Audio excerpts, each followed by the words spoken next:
Good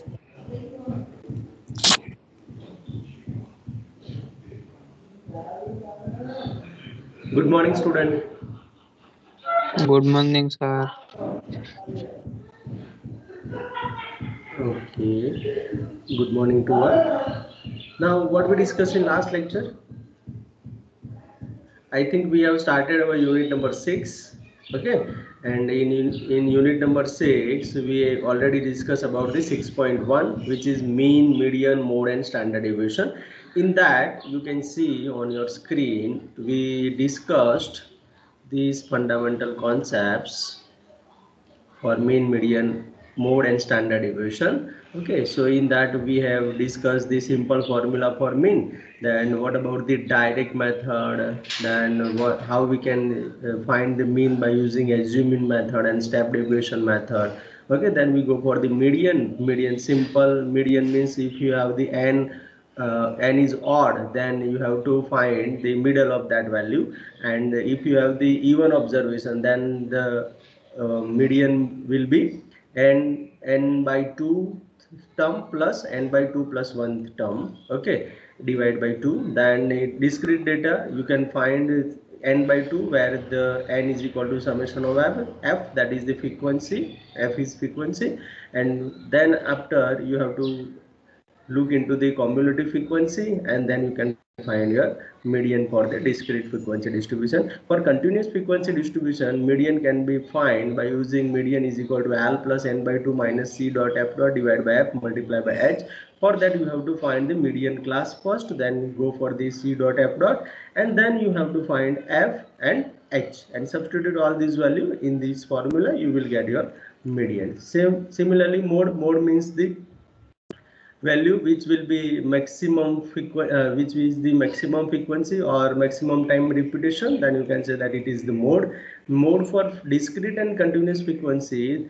For discrete frequency distribution, you can find mode by using the simple definition as discussed earlier. And for continuous frequency distribution, you have to follow this formula. Mode is equal to L plus Fm minus F1 divided by 2 Fm minus F1 minus F2 multiplied by H.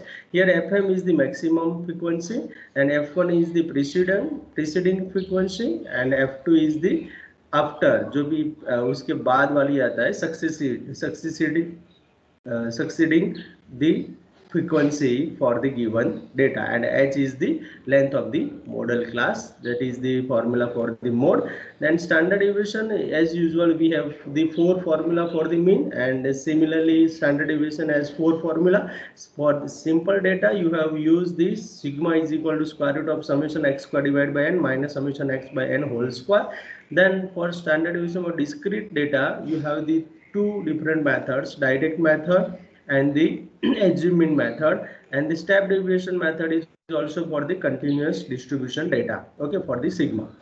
Here you can see that for simple data you use the summation x, then for this direct method you use summation fx. Okay, and in assuming method you use summation fd. Okay, जैसे आप ऐसे जाएंगे आगे ऐसे आपको मिलता जाएगा fu, that means the step deviation method. For that, these 4 concepts you already discussed, example number 1 and example number 2. Yes or no, everybody? Yes. Yes, sir. Yes, sir.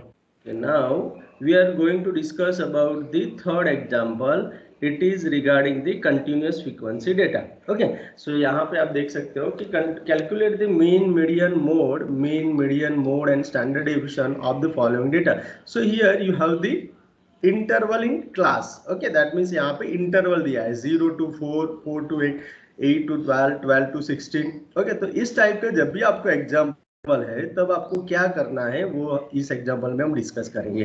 How you can find mean, median, mode and standard deviation for the interval type of examples. Here frequency is 4, 8, 2, 1. So this is your class. Okay, class interval. So you have to first write down here class interval. But as you see in above example, what is our requirement to find all these terms? Our requirement is x and f. Okay, so here you can see that x is 10, 11, 12, 13, 14, 15, 16, and frequency is f. Here the numbers which are given for the frequency. Okay, now similarly, how we can find the x from the interval? So for that you have to find the mid value, and mid value represents our x. So 0 to 4 में mid point find करना है. That means क्या करना है आपको? 0 + 4 divide by 2. That means कितना हो जाएगा? 2 हो जाएगा. यहाँ पे 4 + 8 by 2, it indicates us 6. That means 4 + 8, that means 12. 12 by 2 means 6. Okay, अब 8 + 12 by 2, that means 20 by 2, that it indicates 10. Okay, it gives us 10. And यहाँ पे 12 + 16, that means 12 + 16 by 2, that means here you have the 28 by 2, it gives us 14. So this is your x. अब हमको तो ये दो ही चाहिए, क्योंकि यही दो से हमारा ज्यादातर काम हो जाता है. तो we have the x and frequency. Okay, अब I want to find the mean. तो मीन के लिए यहाँ पे क्या होगा formula?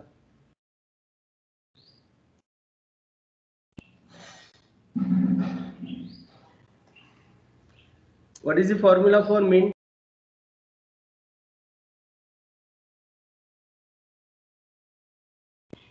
Okay, what is the formula for mean, student, for continuous frequency? Anybody?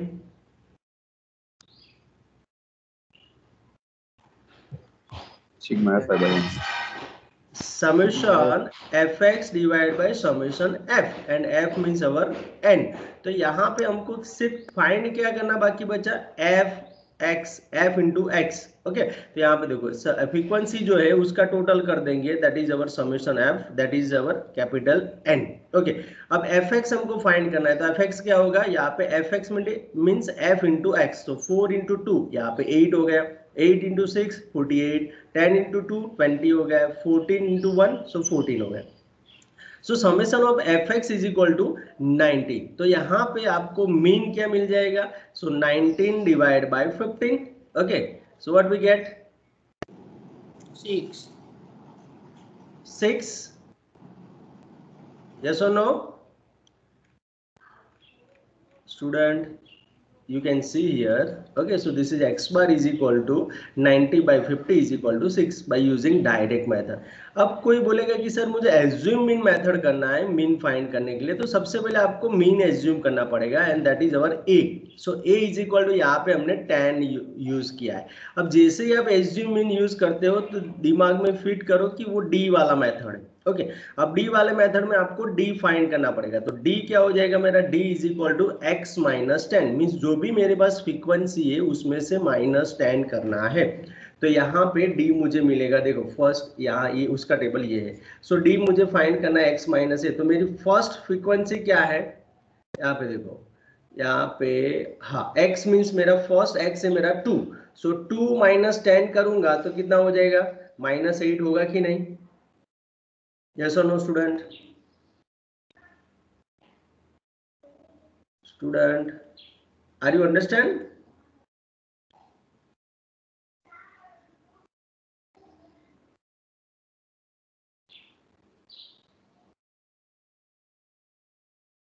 Hello, student, are you there? Sir a is equal to 10 कैसे आया? हाँ, वही बोल रहा हूँ कि यहाँ पे am I audible clearly? Yes sir. Yes, sir.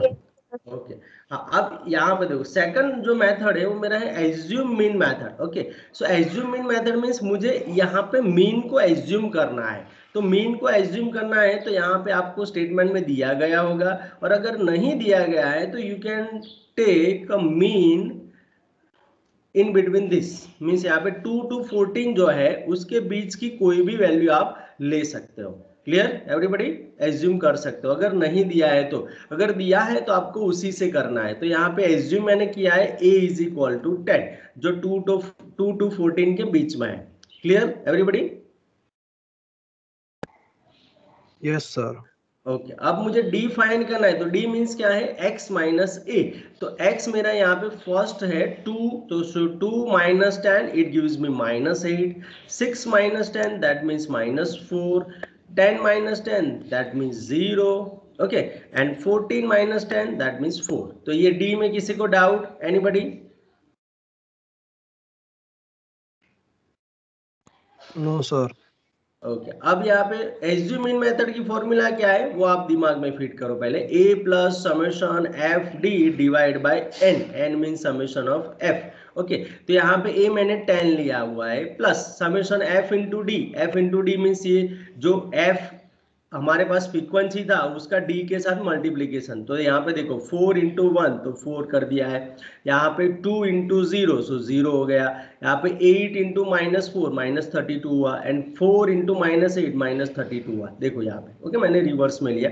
अब ये सभी का यहाँ पे एडिशन करना है, तो एडिशन करेंगे तो कितना हो जाता है -60 हो जाता है। ओके तो -60 is your summation f d, so यहाँ पे a plus -60 divide by summation f, f means जो फ्रीक्वेंसी का टोटल था वो 15, तो यहाँ पे मुझे कितना मिलेगा 10 माइनस यहाँ पे कितना हो जाएगा 4, okay it gives me 6।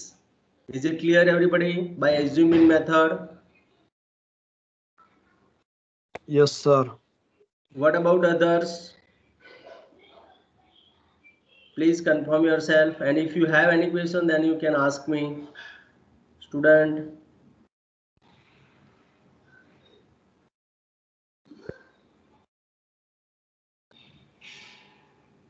Rewa, Shashwat, Jay, Kelvi, Parth, Shweta, Ankit, Parth, Hitvi, are you there? Yes, sir. Yes, sir. Okay, so Yes, sir. okay, is there any doubt बेटा? No, sir. ओके तो कंफर्मेशन तो दो, मुझे डाउट हो जाता है फिर कि यहाँ पे है कि नहीं स्टूडेंट। ओके चलो ये डी वाला हो गया एज्यूम मीन मेथड। अब नेक्स्ट जो मेथड है मुझे मीन फाइंड करने के लिए वो है step deviation. So step deviation में हम यू यूज करेंगे। अब पहले हमने क्या किया था तो डी फाइंड करके रखा हुआ है, तो यहाँ पे देखो यू कैसे मिलेगा आपको, सो एक्स माइनस जो भी आपने एज्यूम किया है मीन वो x minus A by 4। Okay तो ये u आपको फाइंड करना है और वही फॉर्मूला है, सिर्फ यहाँ पे h से मल्टीप्लाई हो गया, that means x bar is equal to क्या हो जाएगा a plus h summation F U divide by summation f। तो यहाँ पे समेशन एफ यू कैसे फाइंड करेंगे, तो सबसे पहले u फाइंड करना है, तो u मींस मेरा क्या है x minus A by H, h means length of the interval, तो यहाँ पे कितना लेंथ है इंटरवल का एनीबडी? 4.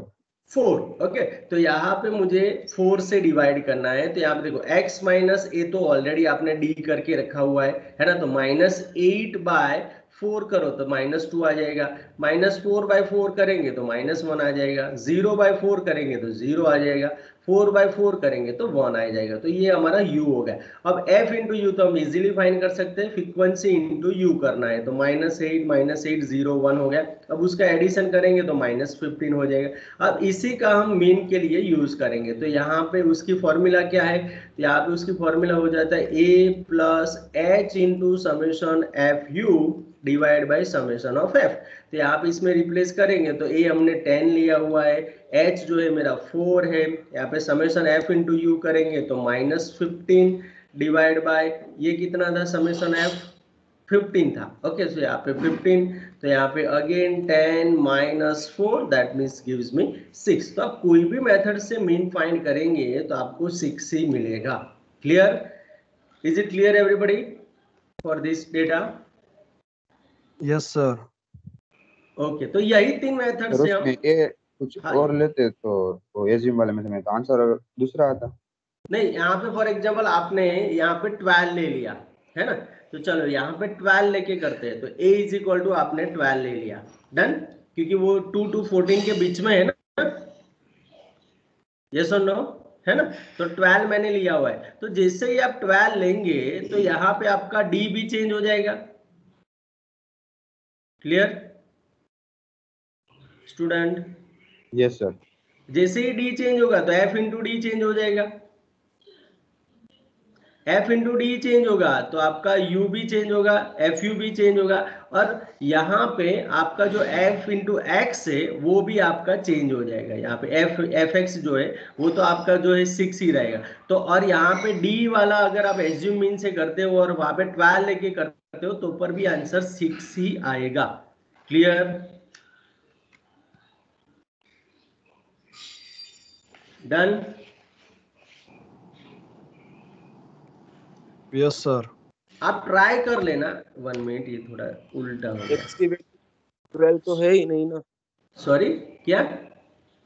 x की वैल्यू तो 12 है ही नहीं ना। नहीं, हम x की एज्यूम नहीं कर रहे हैं, हम तो मीन एज्यूम कर रहे हैं ना। तो मीन तो ये जो मिनिमम एंड मैक्सिमम है उसके बीच में कुछ भी हो सकता है ना। डन। हम तो मीन, फॉर एग्जांपल 6 है ना, तो 6 यहाँ पे हमने ले लिया, तो यहाँ पे 6 ऑलरेडी वहां पे है। ओके, तो यहाँ पे आप 2 to 14 के बीच में कुछ भी लेंगे तो आपको परफेक्ट मीन मिल जाएगा। That is our M. Assume तो हम कर सकते हैं ना। एज्यूम का मीनिंग ही क्या हुआ कि हम कुछ भी ले सकते हैं, लेकिन 2 to 14 के बीच में होना चाहिए। Clear? Yes sir. Yes sir. है। Okay, now any doubt? Anybody? Then we go for the median. जल्दी बताओ please. No, sir. Okay, now we go for the median. Okay, so median, तो मीडियन के लिए हमको क्या करना है, यहाँ पे कंटिन्यूअस फ्रीक्वेंसी में आपको सबसे पहले हम क्या करेंगे, पहले क्लास फिक्स करेंगे, इंटरवल। और इंटरवल कैसे फिक्स करेंगे, तो जो हमारा n/2 है उसी से करेंगे, लेकिन हमारा n/2 that mean summation f/2। अब समेशन f कितना था हमारा टेबल में, किसी को याद है? 15। 15। ओके, सो 15/2 दैट मीन्स क्या हुआ, 7.5।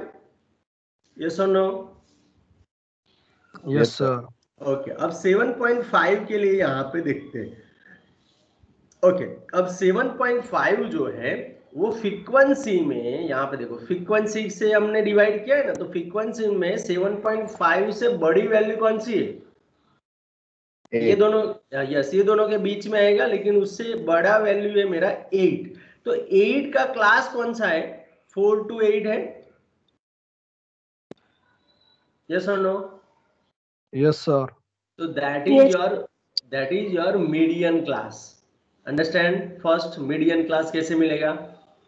फिर से रिपीट कर रहा हूँ, समेशन f जो है आपको सबसे पहले n/2 फाइंड करना है। n/2 mean summation f divide by 2। तो यहाँ पे 15/2 हो रहा है, 15/2 that mean 7.5, and 7.5 is comes under 8। Frequency 8 के साथ उसको टैली करेंगे। अब 8 के लिए कौन सा क्लास है, तो our required median class is 4 to 8. Is it clear everybody? Median class? Yes, sir. Okay, अब यहाँ पे देखो मीडियन क्लास मुझे मिल गया है, तो उसके लिए मुझे फॉर्मूला याद होना चाहिए। तो फॉर्मूला क्या है मीडियन के लिए, कंटिन्यूअस फ्रीक्वेंसी के लिए? L + n/2 - c dot f dot divide by f multiply by h। अब मेरा 4 to 8 मेरा क्लास फिक्स हो गया है। ओके, तो 4 to 8 के लिए सभी जो भी यहाँ पे वैल्यू देखना है वो किसके लिए देखना है? 4 to 8 के लिए ही देखना है। ओके, तो यहाँ पे देखो लोअर वैल्यू कितना है ये इंटरवल का? 4, that is your L। Okay, अब L हो गया। अब हमने फ्रीक्वेंसी अभी देखा था कि 7.5 के किसके साथ मैच हो रहा था? 8 के साथ हो रहा था, तो उसका फ्रीक्वेंसी कितना था? 8। तो यहाँ पे F कितना हो जाएगा? 8 हो जाएगा। H मेरे पास है 4। अब कॉम्युलेटिव फ्रीक्वेंसी में आपको थोड़ा यहाँ पे देखना है कि उसका जो प्रीसीडिंग होता है वो लेना है, उसके आगे वाला, क्योंकि यहाँ पे फ्रीक्वेंसी यूज कर चुके हैं, तो ये नहीं लेना है आपको। क्या लेना है? उससे ऊपर वाला प्रीसीडिंग वैल्यू लेना है। तो यहाँ पे 8 आपका F हुआ, ये होगा आपका C dot F dot, L हो जाएगा आपका 4, एंड H तो आपका length of the interval that is the 4। So is it clear everybody? कैसे फाइंड किया मैंने वैल्यू, कैसे निकाला? Got it? Yes sir. Okay, तो यहाँ पे ये सब कुछ वैल्यू यहाँ पे आपको रिप्लेस करना है हमारे फॉर्मूला में, and you will get your median. तो देखो n/2 that mean 7.5, C dot F dot means preceding वाला हमने लिया वो 4 है, F मीन्स यहाँ पे 8 है, L मेरा 4 है और H मेरा 4 है। यहाँ पे आप रिप्लेस करेंगे, you will gate 5.75। So is it clear everybody for median? Yes sir. Okay, अब नेक्स्ट मोड के लिए। ओके, अब मोड में पहले हम मॉडल क्लास फिक्स करेंगे, जैसे हमने उसके लिए किया मीडियन क्लास, इसी तरीके से यहाँ पे मोड, क्योंकि हमारी फॉर्मूला में हमको एल चाहिए और एल के अकॉर्डिंग मीन्स क्लास के अकॉर्डिंग एफ एम मिलेगा, F1 मिलेगा, F1 एंड F2 एंड यहाँ पे FM एंड H, सब कुछ यहाँ पे वो मॉडल क्लास से ही हमको फिक्स करना है। तो यहाँ पे देखना एवरीबॉडी, अब मॉडल क्लास कैसे फिक्स करेंगे, तो मॉडल क्लास, मोड मीन्स क्या होता है, मैक्सिमम फ्रीक्वेंसी, यस और no? Yes, sir. Yes, sir. Yes sir. तो फ्रीक्वेंसी में मैक्सिमम फ्रीक्वेंसी किसके पास है? 4 से 8 8, yes, 8 is my maximum frequency, everybody, yes or no? Yes sir. तो उसके अकॉर्डिंग जो भी क्लास होगा that is your model class, okay everybody, model class हो जाएगा वो, डन? Yes, sir. ओके अब Yes, जैसे ही मॉडल क्लास फिक्स हो जाता है तो this is my FM means maximum frequency हो गया। अब आपको F1 लेना है, तो F1 मींस उसके आगे वाला फ्रीक्वेंसी, F2 मींस उसके पीछे वाला फ्रीक्वेंसी, दैट मींस यहाँ पे F1 हो जाएगा 4, FM मेरा 8 एंड F2 मेरा 2। अब क्या बाकी बचा फॉर्मूला के हिसाब से, सिर्फ H तो हमको पता ही है कि लेंथ ऑफ द इंटरवल वो कितना हो जाएगा, 4 हो जाएगा। इज इट क्लियर एवरीबॉडी, कैसे FM, F1, F2 फिक्स करेंगे? डन? Yes, sir. फिर से रिपीट कर रहा हूं, देखो सबसे पहले क्या करेंगे, जो भी फ्रीक्वेंसी दिया है उसमें मैक्सिमम फ्रीक्वेंसी आपको आइडेंटिफाई करना है मोड के लिए। अब ये जैसे मैक्सिमम फ्रीक्वेंसी मिल जाता है तो अकॉर्डिंग आपको मॉडल क्लास फिक्स करना है। मॉडल क्लास मिलने के बाद आपका L हो जाएगा, जो फर्स्ट वैल्यू है वो, दैट इज द 4। अब FM मींस मैक्सिमम फ्रीक्वेंसी, तो यहाँ पे मैक्सिमम फ्रीक्वेंसी 8 है, उसके आगे वाला दैट मींस F1 हो जाएगा, उसके पीछे वाला दैट मींस F2 हो जाएगा एंड H तो हमको पता ही। अब ये सारी वैल्यू आपको हमारी फॉर्मूला में रिप्लेस करना है, जिससे आप रिप्लेस करेंगे आपके मोड मिल जाएगा। दैट मींस यहाँ पे देखो L इज इक्वल टू 4 हो गया, FM इज इक्वल टू 8 है, F1 मींस उसके आगे वाला दैट मींस 4 था, F2 मींस उसके पीछे वाला दैट मींस 2 था एंड H मेरा 4 है। तो if you substitute all this value and use your, if you use your calc then you will get your 5.6, that is the mode of the given data. Clear everybody? Yes, sir.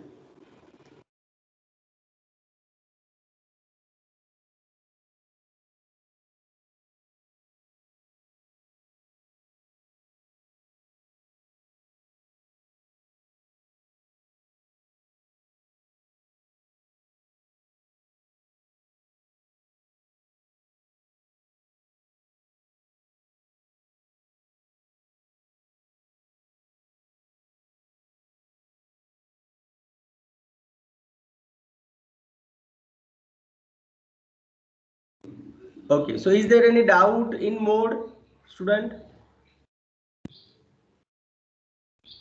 No, sir. Okay. अब देखो standard deviation जो है वो अगर आपको mean अच्छी तरीके से फाइंड करने के लिए पता चल गया ना, तो स्टैंडर्ड डेविएशन भी आप फाइंड कर सकते हो, क्योंकि स्टैंडर्ड डेविएशन में मीन में जितनी मेथड की उतनी ही होगा। यहाँ पे देखो सबसे पहले होगा डायरेक्ट मेथड, सेकंड होगा एज्यूम मीन मेथड और थर्ड होगा स्टेप डेविएशन मेथड। ओके, सो सबसे पहले अगर हम यहाँ पे यूज करें डायरेक्ट मेथड की ये फॉर्मूला है summation of fx square divide by n minus summation of fx divide by n whole square. Okay, तो सबसे पहले मैंने तो ये तो फाइंड करके रखा हुआ था टेबल में, यस और नो? ये तो किया था ना हमने, मीन को यूज करने के लिए, फाइंड करने के लिए यूज किया था कि नहीं? Yes, sir. ओके, अब वही डेटा के साथ आपको पहले आपको एक्स स्क्वायर फाइंड करना पड़ेगा एंड एफ एक्स स्क्वायर। तो आपका टेबल थोड़ा आगे बढ़ जाएगा, डायरेक्ट मेथड यूज करना है तो क्या करना पड़ेगा आपका, यहाँ तक तो हम गए ही थे एफ एक्स तक, अब आपको एक एक्स स्क्वायर फाइंड करना पड़ेगा। एक्स स्क्वायर मीन्स यहाँ पे जो इंडिविजुअल एंट्री है उसका square, that means 2 square, 6 square, 10 square, 14 square. Okay, तो यहाँ पे एक्स स्क्वायर हो गया। अब आपको एफ एक्स स्क्वायर चाहिए फॉर्मूला के हिसाब से, सो एफ एक्स स्क्वायर क्या करना है आपको, एफ इंटू एक्स स्क्वायर। सो यहाँ पे 4 इंटू 4 16, 8 इंटू 36 288, 2 इंटू 100 200, 1 इंटू 196 196। अब उसका एडिशन कर दो, that is your summation of f x square. यहाँ पे 700 हुआ, ये भी आपको यूज करना है 19 यहाँ 90 और यहाँ पे 50, तो ये सारी वैल्यू आप फॉर्मूला में सब्स्टिट्यूट करो, then you will get your standard deviation by using direct method. देखो summation of f x square मेरा 700 था, डिवाइड बाय n। अब n आपको ये ध्यान रखना है कि this is your summation of f, means frequency का addition, that is your n। तो 700 डिवाइड बाय 15 माइनस यहाँ पे 90 था, 90 डिवाइड बाय 15 होल स्क्वायर। तो इसको सॉल्व करेंगे तो आपका स्टैंडर्ड डिविएशन 3.2660 हो जाएगा। Is it clear everybody? Yes sir.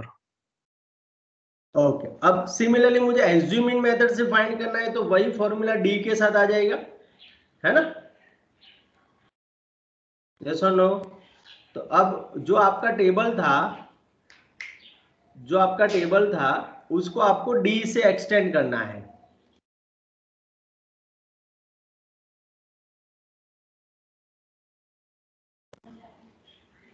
Okay, अब यहाँ पे आप देखो एफ डी तो आपके पास था, अब आपको एफ डी स्क्वायर फाइंड करना है। तो यू कैन सी आपके पास यहाँ पे डी था, है ना, हमने एफ डी भी फाइंड किया था। अब मुझे क्या करना है, डी स्क्वायर करना है, तो यहाँ पे डी स्क्वायर ले लो। अब f इंटू डी स्क्वायर करना है, तो यहाँ पे f into D square find कर लो। और जो भी f इंटू डी स्क्वायर है, 1 minute, yes, f into D square है तो उसका टोटल कर दो, ये सभी का टोटल, दैट मीन्स 400, यहाँ पे -60 और यहाँ पे 15, ये तीनों का हमारी फॉर्मूला में यूज कर लो, then you will get your standard deviation by using assume in method। that means 400 divided by 15 minus 60 upon 15 whole square। तो यहाँ पे सब्स्टिट्यूट करेंगे तो अगेन यू हैव 3.2660, वो सेम ही रहेगा, आप कोई भी मेथड से जाओ। Is it clear everybody? Yes sir. Okay, and similarly step deviation method. So step deviation method में आपको u के साथ डील करना है, और u क्या था हमारा, d बाय h, है ना? तो यहाँ पे आपने ऑलरेडी मैंने ये टेबल में फाइंड करके रखा था। तो यहाँ पे देखो, यहाँ पे u है मेरे पास, fu भी मैंने फाइंड किया था। अब आपको u स्क्वायर करना है एंड fu स्क्वायर करना है। fu स्क्वायर का जो भी आंसर आता है समेशन कर दो, दैट इज योर 25। यहाँ पे समेशन fu करेंगे तो -15, और जो समेशन f था दैट इज योर n, उस तीनों का अगर आप फॉर्मूला में यूज करेंगे तो you will get your standard deviation by using step deviation method. सिर्फ यहाँ पे h से मल्टीप्लाई करना एक्स्ट्रा है, तो यहाँ पे 4 मल्टीप्लाई बाय स्क्वायर रूट, यहाँ पे मेरा 25 था, सो 25 बाय 15 माइनस यहाँ पे मेरा -15 था, सो -15 अपॉन 15 होल स्क्वायर, तो आपको मिल जाएगा 3.2660। So is there any doubt, any question in mean, median, mode and standard deviation for simple data, discrete data and continuous data? Any question, any doubt, student? No sir. Sir Yes, yes, बेटा, yes. Sir yes, mean yes. के लिए हमको question में दिया होगा कि 3 में से कोई भी एक से करो या कोई से भी कर सकते हैं। देखो, मुझे जब तक पता है, मैंने जितने भी स्टेटमेंट देखे उसमें ज्यादातर एज्यूम मीन अगर आपको बोला गया है, उसी में सिर्फ ये आपको मेंशन किया गया होगा कि by using assume mean method, ऐसा कुछ नहीं लिखा होगा, लेकिन ए आपको दे दिया गया होगा कि you have to use mean A is equal to this one. तो जब ये यूज करने के लिए बोला गया, दैट मीन्स ऑटोमेटिकली वो मेथड का नेम क्या हो गया, एज्यूम मीन मेथड हो गया। Yes sir. ओके, अगर स्टेटमेंट में कहीं पर भी कुछ भी मेंशन नहीं है तो you have to follow only one method. अब कोई भी method you will calculate your example with only one method. Done? Okay sir. Okay, any other question student in 6.1 our mean, median, mode, standard deviation? Done? Yes sir. Okay, now next, यहाँ पे next चलते हैं। तो यहाँ पे देखो, next है मेरा lecture number 2, that is your 6.2। Okay, 6.2 is about the combinatorial probability. यहाँ से हम प्रोबेबिलिटी स्टार्ट करेंगे, ये भी आप पढ़ के ही आए हो, है ना, लेकिन यहाँ पे हम डिस्कस करेंगे, रिवीजन करेंगे। So combinatorial probability, so combinatorial probability में we have to find the probability, है ना। So there are 2 to 3 formula for probability. Before that, first we introduce or first we discuss about the some concepts regarding the calculation of the probability. Okay, so you have a first random experiment. So experiment, random experiment किसको बोलेंगे? Anyone have any idea? Result है no Yes, result क्या? पहले से confirm ना हो sir okay means कुछ भी करो, रैंडम मीन्स कुछ भी करो, है ना। हम आउटकम्स के लिए बाद में सोचेंगे, लेकिन उसका आउटकम्स मिलना चाहिए। लेकिन एक्सपेरिमेंट तो कुछ भी कर सकते हैं। तो यहाँ पे देखो, if an experiment is conducted means अगर एक्सपेरिमेंट आप करते हो any number of times means आप कितनी भी टाइम कर सकते हो, अंडर आइडेंटिकल कंडीशंस मीन्स कुछ कंडीशन के साथ, there is a set of all possible outcomes associated with it. Okay means अगर उसके साथ आउटकम्स एसोसिएट होते हैं, so if the outcome is not unique but maybe any one of the possible outcomes, the experiment is called a random experiment. For example, tossing a coin. अगर आप tossing of coin करेंगे तो आपको क्या करेंगे, क्या होगा, हेड्स आ सकता है या फिर ट्रेल आ सकता है। मीन्स आपने एक्सपेरिमेंट तो किया ना, देखो वो एक्सपेरिमेंट जो किया वो रैंडम किया। यस और नो? क्या आपने सिर्फ टॉसिंग अ कॉइन किया, उसके बाद आउटकम्स उसका मिलता है वो आपको पता है, इसलिए आपने वो एक्सपेरिमेंट किया, and that experiment is known as the random experiment. Is it clear everybody? Yes sir. Okay, similarly dice के लिए भी आप बोल सकते हो कि if you throw a dice, तो आपके पास कितनी पॉसिबिलिटीज है, 6 पॉसिबिलिटीज है, उसमें से कोई ना कोई एक तो आएगा ही कि नहीं आएगा ना, कोई एक तो रिजल्ट मिलेगा ना। डायस में 6 हाँ 1 हो सकता है, 2 हो सकता है। आप लूडो खेलते हो तो उसमें आपने देखा होगा, है ना, तो वहां पे 6 आपको 6 मिल सकती है पॉसिबिलिटी। तो वो एक्सपेरिमेंट तो हुआ ना, और वो एक्सपेरिमेंट जो है it comes under random experiment. Means उसकी पॉसिबिलिटी, आउटकम्स की पॉसिबिलिटी आपको पता है ना, तो that is the known as the random experiment. और उसकी दूसरी भी डेफिनेशन है, एन एक्शन और an operation which can produce any result or outcome is called a random experiment or trial and outcomes are known as events। और उसके जो outcomes है उसको हम event बोलेंगे। मींस जो भी आपका एक परफेक्ट एक्सपेरिमेंट कब कंप्लीट होगा, जब उसका आउटकम्स मिलेगा तब। Clear everybody? Done? Yes sir. Okay, और यहाँ पे ट्रायल आएगा, है ना, यहाँ पे गलत लिख दिया है, ट्रायल। ओके, अब सर्टेन इवेंट और श्योर इवेंट, सर्टेन इवेंट और श्योर इवेंट किसको बोलेंगे?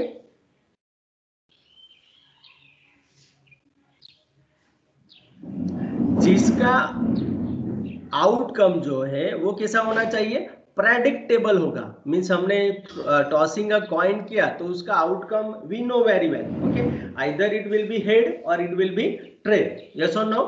तो ऐसे जो भी इवेंट होंगे उसको हम क्या बोलेंगे, सर्टेन इवेंट या फिर sure event. Done? Clear? Yes sir. Yes sir. Next is impossible event. Impossible event में क्या होगा, वो तो इसके नेम से ही है ना, an event which can never occur, means कभी भी वो हो नहीं सकता है। When an experiment is perform is called an impossible event. जिसका आप एक्सपेरिमेंट करो उसका अकरेंस कभी भी नहीं होगा, then it is known as the impossible event. Clear everybody? Understand? Yes sir.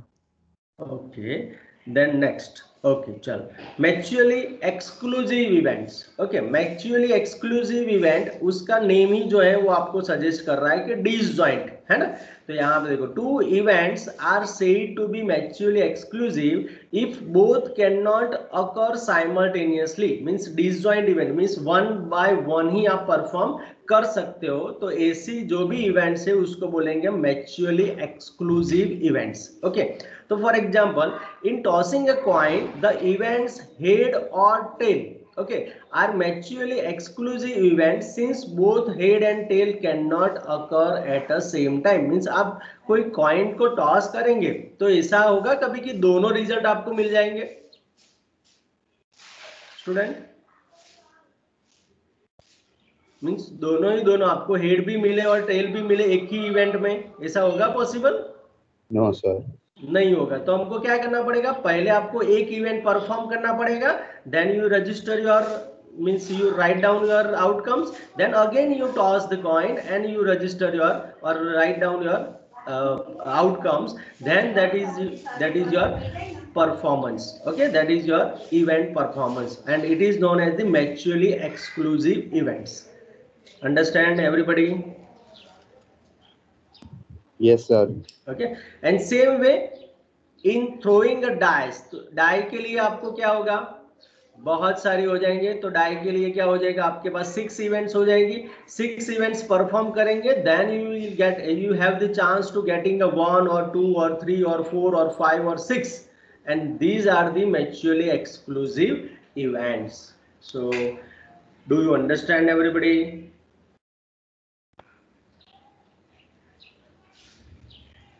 I want confirmation from all the students. Please confirm yourself quickly. और अगर क्वेश्चन है तो पूछ सकते हो. Any doubt, बेटा? No, sir. No, sir. No, sir. No, sir. Thank you for your confirmation.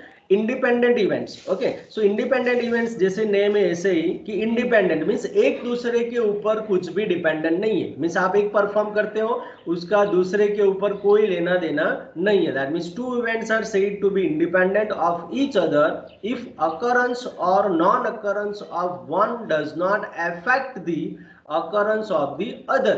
Means आपका जो भी रिजल्ट आता है, ओके, उसका दूसरे के ऊपर कोई भी प्रॉब्लम नहीं होना चाहिए, दूसरा तो परफॉर्म होना ही चाहिए. Then you can say that it is the independent events. In throwing a die, the result of the first throw does not affect the result of the second throw. Means आप पहले कोई भी आप die को आप throw करो, है ना, तो फर्स्ट आपका रिजल्ट आया है फॉर एज्यूम 4. ओके, अब 4 रिजल्ट आया है, तो उसके दूसरे का अकरेंस पे कुछ लेना देना है? Is there any possibility or is there any problem to occurrence the next event on throwing a die? Student, पता चल रहा है कि नहीं चल रहा है आपको? मुझे वो बताओ ना, आप लोग आज क्यों इतने एक्टिव नहीं हो? Is there any problem, student? No, sir. आप लोग, यस, आपका आंसर नहीं आ रहा है जल्दी आज. पता नहीं मेरे नेटवर्क में इश्यू है या फिर आपके अंडरस्टैंडिंग में इश्यू है या फिर कहाँ लेकिंग हो रहा है, पता नहीं चल रहा है. Okay, no problem. So independent events means क्या है कि फॉर एग्जांपल मैंने डाई को थ्रो किया, मेरा 4 रिजल्ट आया, मींस 4 मेरा जो अकरेंस है, आउटकम्स है, वो मेरा 4 हो. ओके, अब मैं दूसरी बार करूंगा तो उसका 4 के साथ कुछ लेना देना है कि ऐसा नहीं है कि मैंने रिस्ट्रिक्ट किया है कि दूसरी बार 4 नहीं आएगा. नॉट पॉसिबल ना, 4 आ भी सकता है और नहीं भी आ सकता है. यस और no? So then you can say that it is the independent events. Okay, अब exhaustive events. Exhaustive events means क्या होगा? A group of events is said to be exhaustive if it includes all possible outcomes. Means आप सभी outcomes को एक साथ ले लो, है ना, of experiment, तो उसको बोलेंगे exhaustive events. और उसका दूसरा भी definition है, the total number of possible outcomes of a random experiment is called an exhaustive event. Okay, means जितने भी possibility हैं वो सभी आप एक साथ ले लो तो उसको एग्जॉस्टिव इवेंट्स बोलेंगे. For example, in tossing a coin there are 2 exhaustive events. Means आप टॉस करेंगे तो आपके पास कितने आउटकम्स आ सकते हैं? 2, है ना. सेम तरीके से in throwing a die there are 6 exhaustive events. Yes और no? Yes, sir. So these are the exhaustive events. Now favorable events. Okay, probability के लिए बहुत ही important चीज है favorable events. Means favorable events means क्या होगा? कोई बता सकता है? Favorable events means आपने कुछ उसके लिए कंस्ट्रेंट डाला हुआ है ना. मीन्स आप फेवरेबल में ले जा रहे हैं उसको. मीन्स इवेंट्स तो बहुत सारे हैं, उसमें से आपका जो फेवरेबल है वो आप वहां पे कंसीडर कर रहे हो. That means the favourable events हो जाएगा. The favourable events in a random experiment are the number of outcomes which involve an entail the occurrence of the event. Means यहाँ पे देखो एग्जाम्पल देखेंगे तो जल्दी पता चल जाएगा. In throwing a die the favourable events of getting the sum 5. मुझे 5 चाहिए टोटल सम, तो कितने सारे फेवरेबल इवेंट्स होंगे मेरे पास? बहुत सारे होंगे ना. मीन्स 1 और 4 पड़ेगा, यहाँ पे थ्रो करने के बाद मेरे पास आउटकम्स आएगा, then it will be 5, then 4 1 आएगा, देन इट विल बी 5, 2 3 आएगा, देन इट विल बी 5, 3 2 आएगा, then it will be 5. Yes और no? So these are the favourable events. Okay, आप कुछ बोल देते हो कि मुझे इस टाइप का पैटर्न चाहिए, इस टाइप का मुझे चाहिए, then that comes under the favourable events. Clear everybody? Yes, sir. Okay, then this is the very important thing, sample space. Sample space is very useful to find out the probability. Okay, sample space means क्या है कि हम जैसे universal set बोलते थे ना set theory में, याद है आपको universal set? Everybody? Yes, sir. हाँ ना? तो सिमिलरली यहाँ पे है कि आपका जो आउटकम्स है उसको आप एक सेट में ले लो, पॉसिबल आउटकम्स है उसको आप एक सेट में ले लो, then it is the sample space. तो यहाँ पे देखो, a set of all possible outcomes of a random experiment is called a sample space. Each element of the set is called the sample point or sample event or elementary event. The sample space of random experiment is denoted by S. Means अगर मुझे एक बार tossing a coin करना है तो मेरा sample space क्या हो जाएगा? कोई बताएगा मुझे? एक बार मुझे टॉसिंग अ कॉइन करना है तो मेरा सैंपल स्पेस क्या हो जाएगा? H comma Head T. or tail. Yes, very good, head और टेल. ओके, मुझे थ्रोइंग अ डाई करना है तो मेरे सैंपल स्पेस मुझे क्या ले सकता हूं मैं?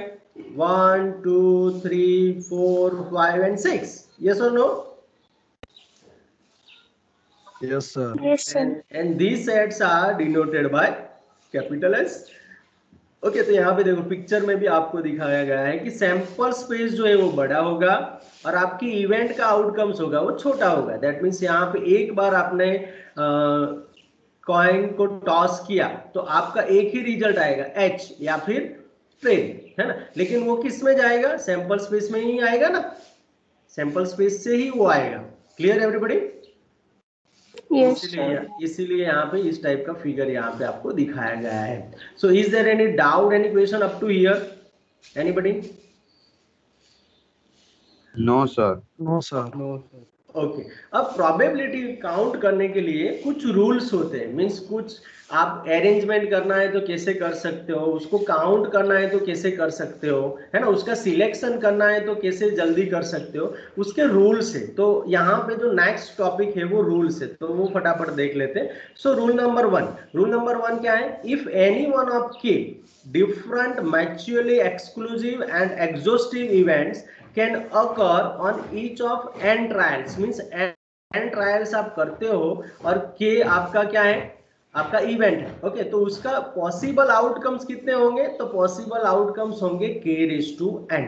Means k means event raise to n times आप ट्रायल ले रहे हो, that means k raise to n हो जाएगा. Done everybody? Rule number 1 clear? Yes, sir. Okay. Rule number 2 में क्या है कि आपने कोई K1 इवेंट किया है ना, फर्स्ट ट्रायल में आपको K1 मिला. अब K2 इवेंट्स के लिए आपको सेकंड ट्रायल मिला, Kn इवेंट्स के लिए आपको n ट्रायल में मिला. तो ये सभी का आप total number of possibility find करेंगे आउटकम्स की. तो क्या करना है? तो फर्स्ट में मुझे मिला है K1, तो K1 into K2 into K3 into up to Kn, that is your total number of possible outcomes. Means इतने ही हो सकते हैं, उससे ज्यादा नहीं हो सकते. That is your rule number 2. Done everybody? Clear? Yes, sir. What about others? Again and again I am asking, but nobody will reply. Any No doubt? doubt, sir. Okay, thank you. Rule number 3. Okay, rule number 3 is about the arrangement. यहाँ पे देखो, total number of arrangement, the number of ways that all n object, means मुझे n object है उसको arrange करना है. So total, how I can find the total number of ways? Then there is only one way, it is the n factorial.